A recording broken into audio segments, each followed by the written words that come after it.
guys यस्तो स्थिति भइसकेछ हाम्रो होइन कस्तो लाग्छ केटाहरू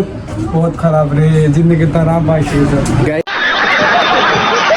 के भन्नु मैले कति के गर्नु भन्नु त गाइस अब चाहिँ हामी यहाँ खाजा खान आँटेको खाजाहरूमा के छ गाइस म चाहिँ दाइलाई धेरै धन्यवाद भन्न चाहन्छु दाइ तपाईँ हामीलाई यति सपोर्ट गर्नुहुँदैछ होइन अब हामी कहिले पुगेर आउने टुरमा अब तपाईँसँग झन्डा छ भने हामीलाई दिइराख्नु भयो भने आयो भने तपाईँलाई दिएर जान्छौँ यहाँबाट तर अब यो झन्डालाई माया गर्ने बित्तिकै आमालाई माया गर्नु पर्यो माया गर्यो बराबर हो हामी यस्तो अलिक अचानक आयौँ क्या नभए हामी तीनजनै नेपालको झन्डा लिइरहेको थियौँ दाइलाई चाहिँ धेरै धेरै धन्यवाद सो यो गाइस फाइनली जस्तो कि अब हामी यहाँ नास्ता पनि खाना आइसक्यौँ अनि दाइले हामीले यस्तो राम्ररी सम्मान गर्नुभएको छ त्यो हेरेर चाहिँ मलाई पुरा खुसी लाग्यो होइन हाम्रो साथीहरूलाई सबैले सम्मान गर्नुभएको छ बाइक निकाल्यो चल्ने हामी कलमतिर गाइस चिसो होला भनेर लागिरहेको छु तर चिसो छैन अति गर्मी छ यता पनि गर्मीले वाट लागिसक्छ यार गाइस पसिना हेर्नु न अर्को चाहिँ यो मरियल यसको जिउमा थोरै पनि पावर छैन अहिले मुखहरू सुकेर कस्तो भइसकेछ कस्तो भइसकेछ अर्को चाहिँ यो तर हामीले खाजा साजा के खायौँ तर पनि यस्तो भोक लागिरहेछ यार गाइस थर्ड गाइस यार साइड हामी यहाँ राखेको छौँ क्या दामी रोक्न क्या हाम्रो स्थिति छ यार गाइस यस्तो दामी भ्यू छ होइन मा कस्तो भोक लागिरहेको थियो अम्बक गाइस यहाँ अम्बकको पोर्छ यार मा कस्तो अगाडि पसल भेट्छु होला अम्बक आइसक्यो भोक लागिरहेछ यो अम्बकले भुल एकछिन भर्न पर्यो अब के गर्नु गाइस शाबाश बेटा बहुत बढिया सो यो गाइस फाइनली अब जस्तै कि भुल लागिरहेको थियो हामीलाई अनि यहाँ नास्ता खान बसेको केटाहरू हामी बसिरहेको छौँ नास्तामा थुक्पा मात्रै पाइन्छ अरे क्या अनि थुक्पा खान आँटेको अनि यहाँबाट निस्किन आँटेको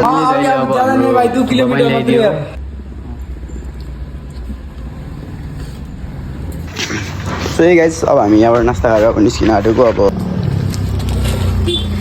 म पनि यस्तो चाउचाउ हानिदिएको सो यो गाइस फाइनली हामी जस्तै कि आइपुग्यौँ कन्याम होइन यत्रो मेहनत गर्नेको बाद होइन सो गाइस हामी चाहिँ फाइनली पुगिसक्यौँ कन्याम बिहान 5 बजे निस्केको थियौँ होइन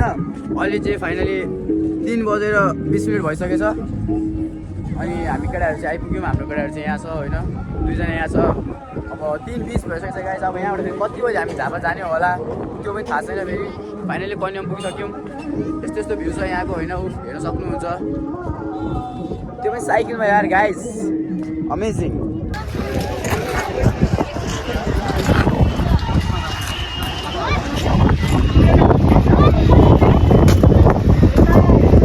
सो गाइस फाइनली अब हामी यहाँ नेपालको झन्डामा आएर पनि फोटोसोटो खिचिहाल्यौँ अब यहाँबाट ओर्लेको अब हामी यहाँबाट जाने अब यहाँबाट भोक पनि लागिरहेछ होइन अब होटलतिर गएर खानासाना खानुपर्छ बिहान हामी कति 5 बजे निस्केको थियौँ अनि म चाहिँ यति टाढो गएर मम्मीको लागि केही नलिनु भनेर सोचेको अनि मम्मीको लागि चाहिँ छुर्पी र चकलेट लिइहालेको मम्मीले खानुहुन्छ भनेर अनि बुनीहरूको लागि पनि चकलेट लिइहालेको गाइस यस्तो भोक लागिरहेको थियो होइन अनि हामी चाहिँ आएको पसल यहाँ अगाडि टक्कै यहाँ टर्निङको अलिकति अगाडि आएको यहाँ पसलमा तर यहाँ चाहिँ फाइनली यहाँ खानाहरू पाइँदैन क्या अगाडिको होटलमा पनि सोधेको उता पनि पाइँदैन भन्दै थियो अनि त्यही भएर अब यहीँ अब थुक्पा सुक्पा खानु पऱ्यो आन्टीको पसलमा यहाँभित्र थुक्पा सुक्पा खाएर यहाँबाट अब चल्दिने हामी